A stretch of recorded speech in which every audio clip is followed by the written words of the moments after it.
Beredar video ratusan bakso beserta mie-nya jatuh ke tanah. Ada pula mangkok hingga botolan sambal, kecap, dan lainnya ikut tumpah. Hal tersebut diunggah akun Instagram @bang.ego pada Senin 13 Desember 2021. Dalam video tersebut terlihat isi gerobak bakso sudah tumpah di pinggir jalan. Sejumlah warga turut membantu si bapak penjual bakso, termasuk sang pengunggah video @bang.ego.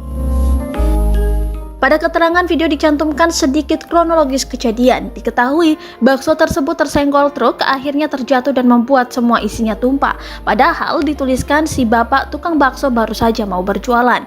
@bang.ego pun memberikan bantuan kepada si bapak tukang bakso. Ia juga mengungkapkan ucapan permohonan maafnya karena menganggap sedikit membantu. Ia juga berharap bantuannya tersebut bisa sedikit menutupi kerugian. Dipantau tribuntimur.com, unggahan @bang.ego menarik perhatian warganet. Bahkan dibuat open donasi untuk membantu si bapak tukang bakso tersebut.